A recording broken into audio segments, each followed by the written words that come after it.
তাদেরকে আর রাষ্ট্র ক্ষমতায় দেওয়া হবে না। ইসলামকে রাষ্ট্র ক্ষমতায় নেওয়ার জন্য প্রস্তুত আছেন না ইনশাআল্লাহ? যেই পদ্ধতিতে নির্বাচনের মাধ্যমে স্বৈরাচার তৈরি হয়েছে, ওই পদ্ধতি বাদ দিয়ে পিয়ার পদ্ধতির নির্বাচন বাংলাদেশে দিতে হবে। ডক্টর ইউনূস সাহেব, আপনি সংস্কার করবেন ভালো কথা, কিন্তু আমরা দেখছি আপনি সংস্কারের নামে তামাশা করছেন। কখনো নারী সংস্কার কমিশন করেন, কখনো জাতিসংঘের মানবাধিকার কার্যালয় প্রতিষ্ঠা করেন। সর্বশেষ আবার দেখেছি আপনারা প্রাথমিক বিদ্যালয়ে গানের শিক্ষক নিয়োগ দিয়েছেন। আমরা আমাদের বাচ্চাদেরকে গান শেখাতে চাই না।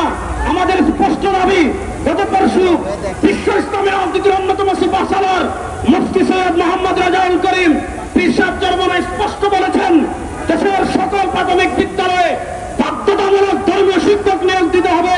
যদি না করেন, পীর সাহেব চরমনায় বলেছেন, আমরা রাজপথে নামতে বাধ্য হবো ইনশাআল্লাহ।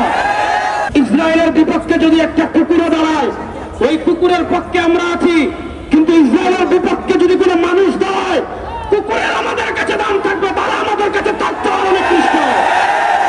বাংলাদেশের রাজনীতিতে আমরা দেখছি, আপনারা দেখেছেন ফিলিস্তিনের বিরুদ্ধে যে লোক নেগেটিভ দাঁড় করায়, গাজার স্মরণকালের ভয়াবহ গণহত্যাকে যে লোক সাপোর্ট করে, একজন সমকামী তাকে গুলি করে হত্যা করে, বাংলাদেশে বসে ইসরায়েলের বিরুদ্ধে ইসরায়েলের পক্ষে যে লোক নেগেটিভ দাঁড় করায়, গাজার গণহত্যাকে যে লোক সাপোর্ট করে, তাদের পক্ষে আপনারা বিবৃতি দিবেন আর ইসলামী মূল্যবোধের কথা বলবেন।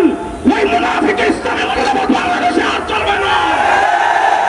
2 নম্বর, আমি যে কথা বলি, 2024-এর জুলাই আগস্টের গণবিপ্লব আমাদের জেনজি, আমাদের তারুণ্য এজন্য রাস্তায় নামে নাই যে আমরা স্বৈরাচার বিদায় করব আর চেনতেন একটা নির্বাচন দিয়ে। পূর্বে যারা দেশকে দুর্নীতিতে চ্যাম্পিয়ন করেছে, পূর্বে যারা হাওয়া ভবন তৈরি করেছে, পূর্বে যারা বাংলাদেশের জঙ্গিবাদের আস্তানা প্রতিষ্ঠা করেছে, ওই চোর ডাকাত সন্ত্রাসী পিলারদের বাংলাদেশের রাষ্ট্র ক্ষমতায় বসানোর জন্য 2024-এর জুলাই আগস্টের গণবিপ্লব হয় নাই। এজন্য আমাদের পীর সাহেব চরমনায় স্পষ্ট বলেছেন, সংস্কার হবে, বিচার হবে।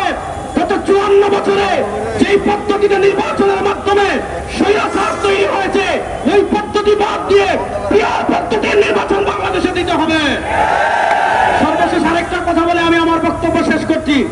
ডক্টর ইউনূস সাহেব, আপনি সংস্কার করবেন ভালো কথা, কিন্তু আমরা দেখছি আপনি সংস্কারের নামে তামাশা করছেন। কখনো নারী সংস্কার কমিশন করেন, কখনো জাতিসংঘের মানবাধিকার কার্যালয় প্রতিষ্ঠা করেন।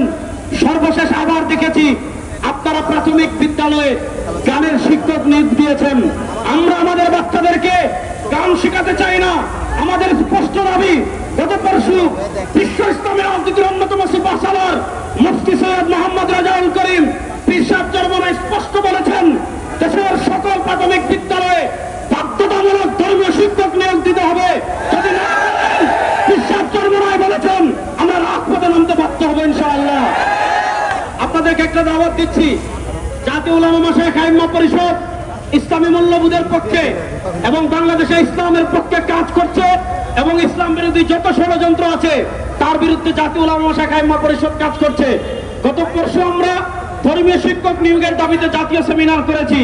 আগামীকাল বাদ জুমা এই বায়তুল মুকাররম উত্তর গেইটে গানের শিক্ষক নিয়োগের যে প্রজ্ঞাপন, সেটা বাতিলের দাবিতে এবং দেশের সকল প্রাথমিক বিদ্যালয়ে ধর্মীয় শিক্ষক নিয়োগের দাবিতে বাদ জুমা এখানে বিক্ষোভ মিছিল হবে। এবং বাংলাদেশের ইসলামী মূল্যবোধের অন্যতম পাহারাদার, ইসলামী আন্দোলনের সিনিয়র নায়েবে আমির, বাংলার সিংহ পুরুষ মুফতি সৈয়দ মোহাম্মদ ফয়জুল করিম শেখ চরমনায় জাতির উদ্দেশ্যে গুরুত্বপূর্ণ বক্তব্য দিবেন। আপনারা সবাই আসবেন তো ইনশাআল্লাহ? এবং আমাদের নেতা পীর সাহেব চরমনায় যে কর্মসূচি ঘোষণা দিবেন, সেই কর্মসূচি বাস্তবায়নের জন্য মাত্র প্রস্তুত আছেন তো ইনশাআল্লাহ? পীর সাহেব চরমনায় বলেছেন, চাঁদাবাজি, খুনি,